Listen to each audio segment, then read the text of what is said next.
It's not going live. Come on, please go live. Yes. So that's live. Then I go live here.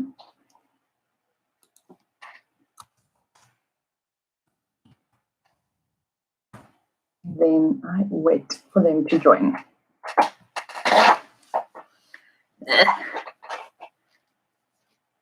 Oh, you clearly will bring it. Yeah, you might want to speak in English on this particular one. We're not online, right? No, we are online. Live and live. We're just waiting for people to join.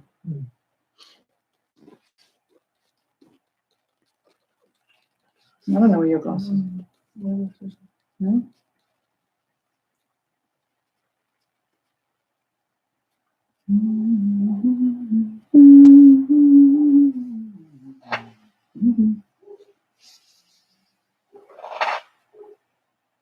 Hi there. Good afternoon.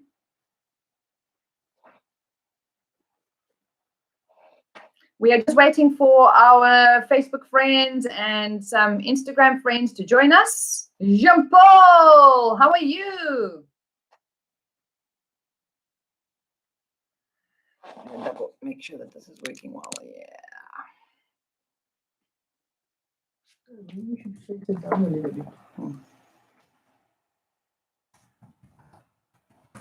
Jean-Paul, are you well?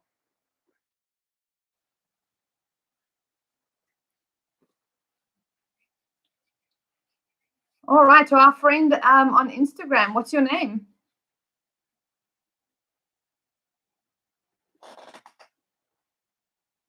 Connection is really bad because it's still trying to connect followers.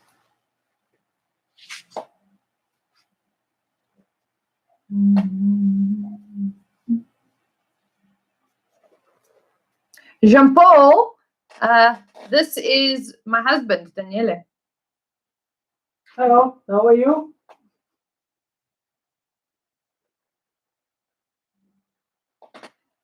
Oh. Never had it so slow before.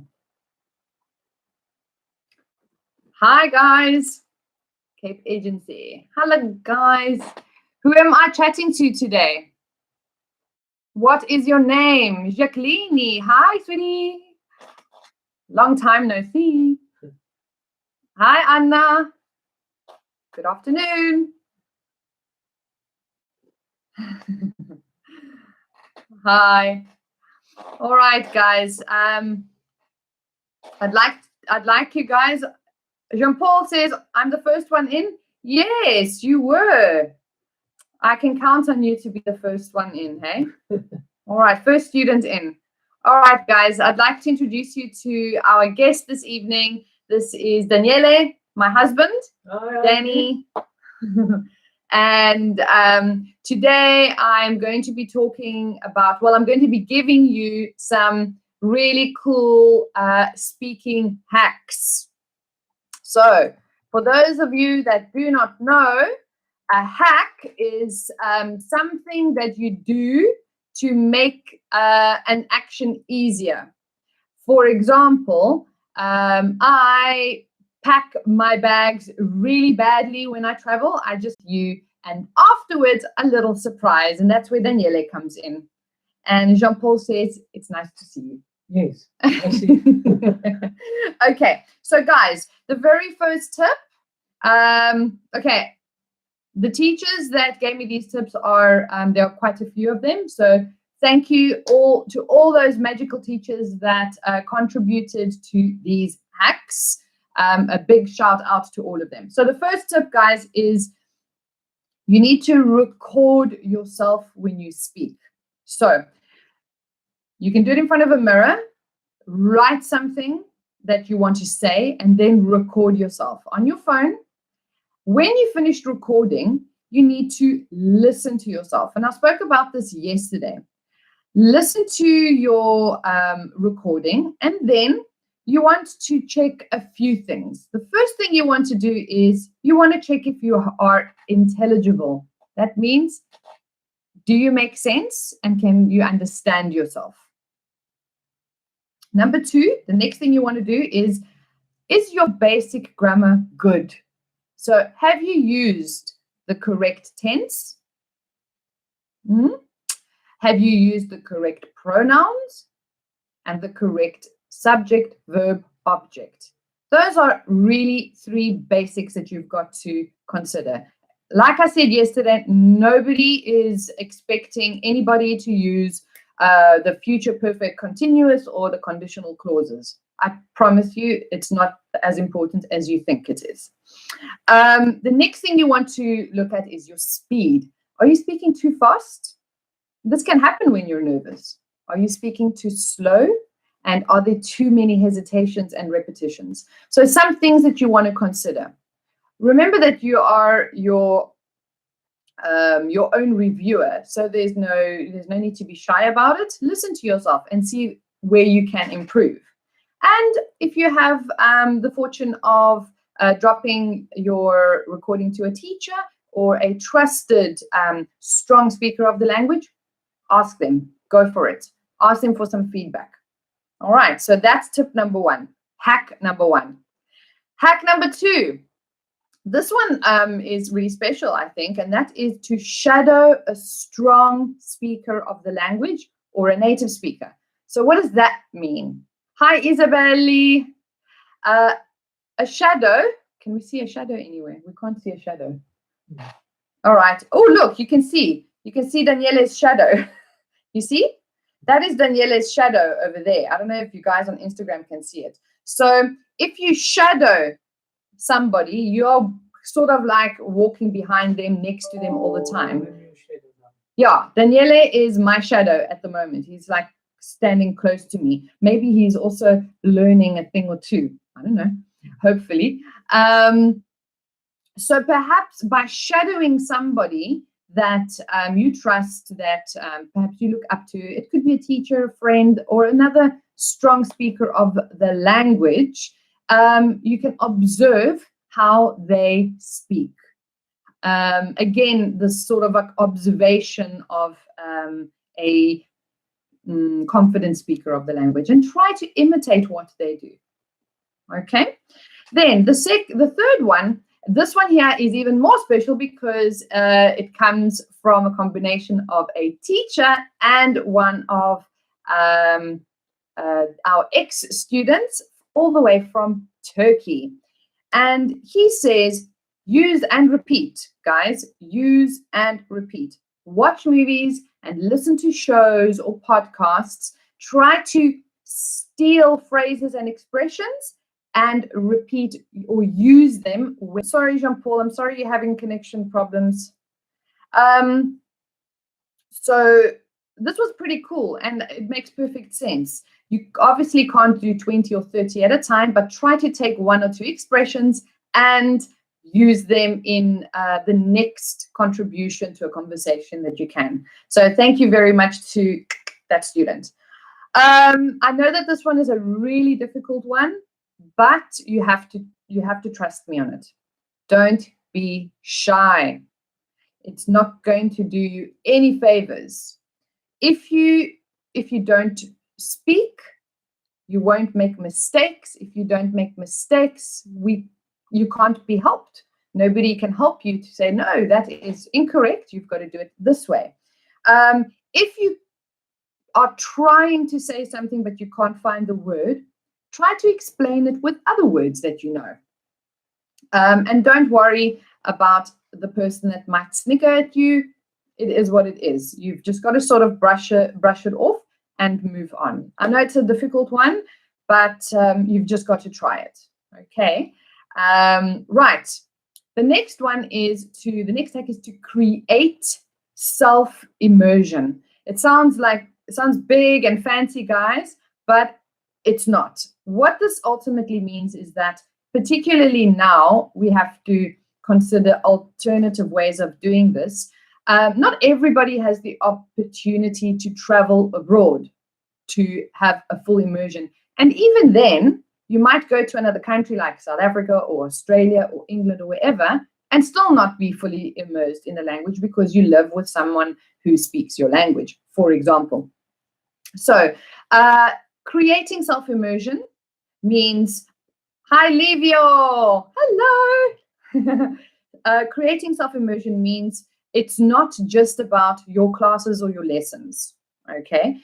You need to start using English in your daily life. And this doesn't take any preparation and no studying involved, no researching of anything. These are some ways that you can include English in your life with no preparation. So the first thing you want to do is you want to change the language on your devices. So your computer, your phones, your iPods, any device that you have, change it to English. You can choose British English, American English, whatever it is. So number one. The second one you want to do is you want to read all of your information. Anything that you read online, you want to read it in English. So look for whatever you want to read in English. Don't look for it in your own language. If you want to listen to the news, listen to it in English. So purposefully go out there and listen to English news. If you want ideas of where to get a good site, drop me a line. I will send it to you. When you are on social media and you want to send a comment in English. So can you see how you're already, just with these small changes, you're already including English in your life, right? The next thing you want to do is very organic. And you guys know that I like learning holistically. And that is, whatever you do in your life, do it in English. And I'll give you an example. If you're writing a shopping list, write the shopping list in English. When you are going to work or you're on your way to school, be it on a bus or you're driving and you're thinking about your day, think about it in English. So go through your day in English. What do I have to do? Where do I have to go? Who do I have to see? All of these things, think about them in English. If you have to prepare, I'm thinking of one of our students who is a religious leader. He has to prepare a sermon. Prepare it in English. You might need to deliver it in your language, but you can prepare it in English. So you're practicing your writing. Write a poem. I know many of you are very creative. Write a poem. There's a lot of creative aspects to it that allow you to write whatever you want. And guys, when was the last time you wrote a love letter? All right. So whatever you think, whatever you're doing in your daily life, think about it in English first. And start a social club. Start a social club wherever you are. And at the moment, it's a social club online. That's cool. All right. Be the person that starts it. Call your friends and say, guys, I'm looking to chat to you guys for 1 hour a week or 20 minutes a day. We're just going to hang out online and chat about what's going on in the world. Start it. Be the person that starts that. Another thing you could do is to start a blog. Everybody's online, right? So maybe start a blog. And Jean-Paul, one of our Facebook friends, has said, asked, how can I dream in English? I haven't thought about that one yet. How can we dream in English, Danny? Where you get an English girlfriend, then you would dream at your girlfriend. She will only understand you in English. Therefore, you will speak in English and dream in English. There you go. There you go, Jean-Paul. All right. So, to me, by the way. Yeah, he just went and married his teacher. Hi, Flavinio. How's it going, guys? So yes, guys, we're talking about thinking in English. So dreaming in English, thinking in English. However, I'm going to consider that. When we tell students, we try to tell them think in English. I know that we make it sound easy. It's not easy, all right? But, and I'm going to say this with the greatest respect to everybody learning a language, and this includes me. It includes my husband and the majority of my family who are non-native speakers. if you think in your native language while you are trying to communicate in English, you're not going to sound fluent or confident. It just is what it is. You're spending too much time trying to convert words that might not even exist in English from your language to English. I think of grammatical structures that don't exist in other language that exist in English. And here you are trying to find it in your brain. And all that time, you're sitting there umming and umming rather than just speaking.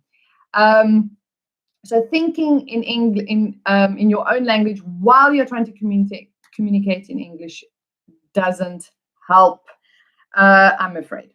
So how are you going to start thinking in English? You're going to start by consciously reminding yourself when you go to work, when you go to school, when you do your daily tasks, when you cook, everything that you do.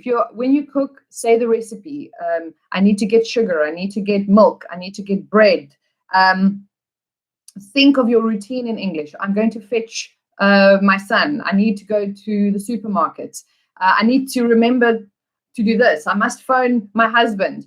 So consciously, in the beginning, you need to remind yourself. But as time goes by, you will no longer need to do that. It will become natural, and you'll have this sort of automatic switch. I think Daniela can attest to that. That when you get into the English mode, you have like this switch that just chinks in your brain, and automatically you think in English. And then when he's in Italian mode, the Italian switch comes on, and and he thinks in Italian. And that happens with me too, and it happens with our son. So, am I right, Daniela? Yes. 100%. It works. So you really need to start by consciously reminding yourself. Think about maybe if you're working out, you're at the gym or you're running, count in English. I'm going to do, you're doing the jumping jacks or whatever. That's one way that you can consciously remind yourself. Then listen to things that you love. This is really, really important to help you with the thinking process. So, I don't know, you like food, right? Subscribe to a foodie channel with your favorite chef. There are tons of celebrity chefs. You like football, watch football games in English. So all of these things do not require any preparation, no research. It's just an awareness for you to start. And you will start seeing that this is going to help you improve the joy of wanting to speak in English rather than the fear. And the last thing from me, guys, and this one is my own speaking hack, and that is to challenge yourself and to get out of your comfort zone. If you can leave your anxiety behind for just a tiny little bit, I promise you it's going to make a huge difference. We spoke about loads of different things that you can do to improve your conversation, cultivate a conversation, what sort of expressions you need to learn. All of those are technical things that you really need to go out there and study. What I'm proposing here are hacks that you can do without too much effort, right? Things that you can implement in your daily life. You can create your own hack. So just a quick summary of those hacks. Record yourself, listen to what you say, and see if you have understood yourself, if you've made sense. Shadow somebody that speaks English fluently, who's a strong speaker, a teacher. Observe how they speak. Observe how they cultivate conversation. Use and repeat. Watch movies, listen to talk shows, and try and use the expressions in your next conversation. Don't be shy, guys. You have to just speak. You will make mistakes. It's inevitable. Native speakers make mistakes. So if you are thinking about mistakes, it's going to be a tough one. You need to move past that. Create self-immersion. So from the moment you open your eyes to the moment you go to bed, find ways for you to think, to do things in English. And that comes with thinking in English as well. Whatever you do during the day, create that awareness in your mind. I need to say this in English. And you'll see that very quickly you will start, implement that English native language switch in your brain. And lastly, challenge yourself. Get out of your comfort zone, and you will see huge progress. And that's it from me. But the reason why Daniele is here this evening is because I wanted him to share a little bit of motivation. For those of you who don't know, Daniele is a non-native speaker of English. And Jean-Paul says, I don't understand what hack means. Sorry, Jean-Paul, I will repeat it. So a hack is a way of doing something in an easier way. So another quick example would be, you know, when you peel an onion, right? You peel the onion and you cut it, it makes you cry. What I do to eliminate all of these problems is I put the onion in warm water for a few seconds, and then I take it out and I can peel it and chop it, no problem. So I have made a challenging task a little bit easier. All right, so that is a hack. I hope that makes sense. Okay, so yeah, Sergio. Hi, Sergio. Yes, like a tip, but to make it easier. The key word here is easier. A hack is something that you do that makes things easier. All right. So back to Daniele. Daniele started his language learning experience about 20 years ago. But when we came to South Africa 14 years ago, after many years of studying English, his English level was still very, very low at roughly an elementary level, maybe a little bit less. And his journey started really 14 years ago. And it was a really difficult experience, and it was really challenging. But here he is as a proficient speaker of the language after 14 years. And I wanted to ask him to share some of his favorite tips, what he did to survive, number one, and number two, some motivation for you guys. All right. So, Daniele, off you go. Oh, wow. So tips. Well, I think you have kind of condensed them all in one step. The best trick was when I started to work, and I was kind of forced to be into the English environment, because the problem is that in the beginning, even though I was in South Africa, I was not using English. My wife, as you know, speaks Italian. My mother-in-law speaks Italian. So at the time, when I came here, I didn't really needed to speak English. And the problem was when I was surrounded by people that were not English speakers. So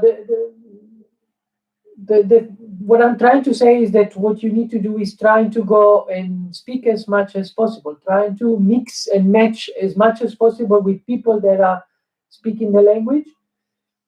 I understand in the beginning it's difficult. I understand it's absolutely difficult, but then slowly but surely you will see that you can pick up more words and you can make it easier.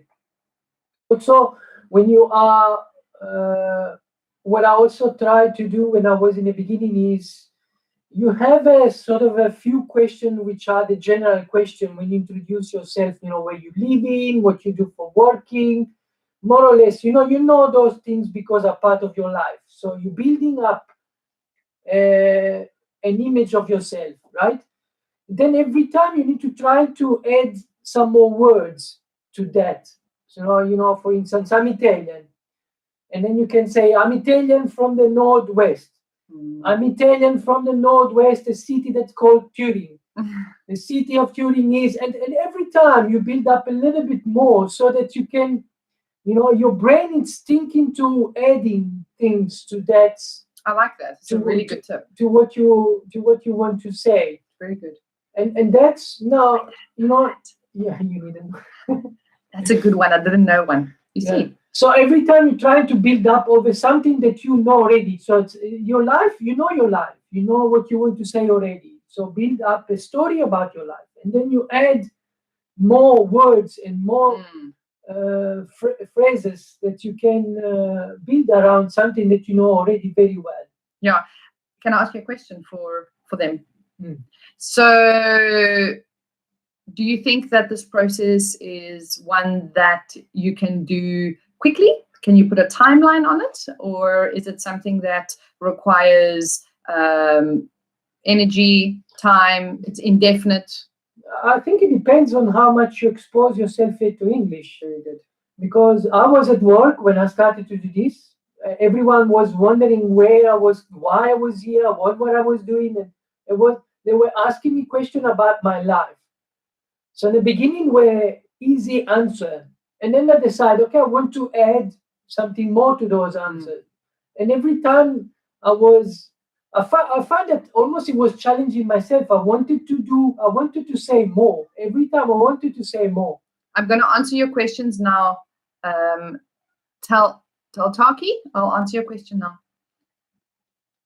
So yeah, the more I was exposing myself to English people, and the more questions were coming, and more I was learning. Yes, obviously, if you're not going out, no one will ask you nothing about yourself. You don't ask nothing about yourself because you know already about yourself. Yeah. Is your phone in English? My phone? Yeah. Absolutely not. Okay. Big time Italian. but you know what? He can afford to have his phone in Italian, right? Because he's got an independent level of English. So that's a choice that you can make. The problem that's the phone gives you keywords, and unless you know those keywords, it's difficult to navigate through the keywords. Yeah. But it's much easier to watching a movie, or much easier to listen to a book, or to do a conversation with a person about something that you know already than something that you don't know at all. Guys, do you guys want to ask Daniele any questions? I'm going to give you a moment, just if you want to ask him something. He is exactly like you guys. He's been there. He's still doing it.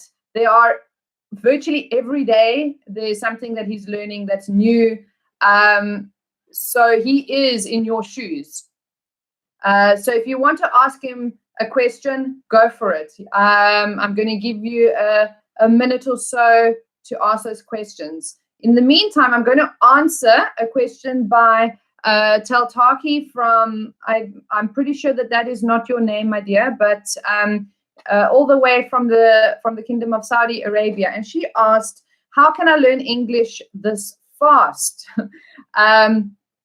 Sweetie, it's not possible to learn English fast. It is not, I don't know, it's not mathematical. A lot of it doesn't make much sense, particularly English. And like Danny said, you need to expose yourself to the language. You need to immerse yourself in the language. So Daniele started working 2 or 3 weeks after he arrived in South Africa, and he spent 8-9 hours a day with English speakers. It was tough. Many nights he would come home really drained. He couldn't even speak. He was so tired. So unfortunately, there's no quick way of learning English, but you can speed up the process by immersing yourself in the language. You've got a question, Danny. So Abdullah asks, do you feel confident when you use English? At the moment, I feel like that I can understand, and I feel like that I can answer. If you're talking about speaking politics, I don't really feel very confident then. But yes, I feel like I can hold the conversation.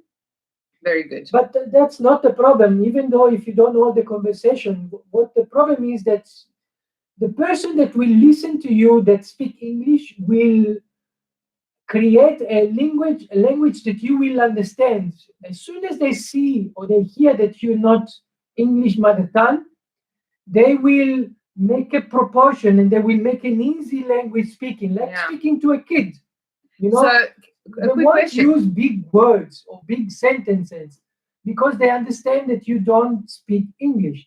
So they will start speak to you slowly, and then they will climb up every time that you raise your bar.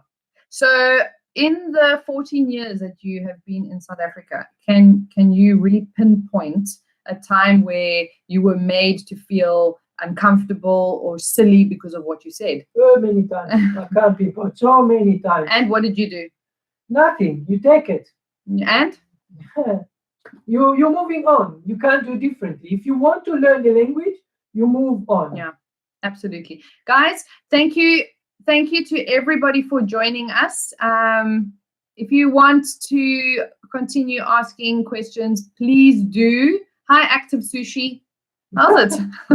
I love sushi. I could smash some sushi right now. Nomsy noms. Guys, if you guys are amazing. Thank you for joining us. There are so many wonderful things that we can talk about, and thank you, Daniele, for giving them some motivation as well. You can do it, guys. You can do it. All right. Thank you very much, Daniele. A little bit of housekeeping. Anna Paula says, thank you for sharing your experience with us. Oh, Abdullah wants to know about your writing. How is your writing? Also, not good. Still now, not good. Yeah. Hi, Fabio. Nice to see you. Writing. It depends. Are coming slower. It depends on what you need to do. I mean, Danny doesn't use writing in his day-to-day life. He doesn't use computers or you don't do much writing, do you? I'm using more. He does a lot of listening. He needs listening and speaking. So that's where his strengths lie. So it really depends on what you're doing. Taltaki, I know, and I talk a little English. I movies and songs. Sweetheart, you want to go to my other videos? I talk a lot about that, and you can get a lot of tips. Guys, a little bit of housekeeping. Just to remind you that because of the lockdown, English One is online. We offer amazing virtual classes as well as private online lessons, specialized lessons, and other online services. But on top of that, we also have social clubs and chats below, and you are welcome to reach out to us. For those of you that observe Easter, just tomorrow is Good Friday and Sunday is Easter. So I want to wish all of you happy and peaceful, most blessed Easter. And we will see you again on Tuesday. I will be online as always tomorrow and Monday, though, so you can look forward to that. With that, guys, I wish you a wonderful afternoon and a beautiful day. If you have just surfaced some parts of the country, it is only morning. And before I say goodbye, Anna says, I think it depends on what you do more, because in my case, speaking is harder. I write and listen. Exactly, Anna. Raquel on Facebook. Yeah, he's totally able to join English One crew as a teacher. Wow. That's all right. He's my biggest fan, by the way. Are you my biggest fan? He's my biggest fan. All right, guys. Thank you once again. Have a wonderful Easter. Enjoy the long weekend. Do cool things and wonderful things. And I'll see you online at 5 p.m. tomorrow.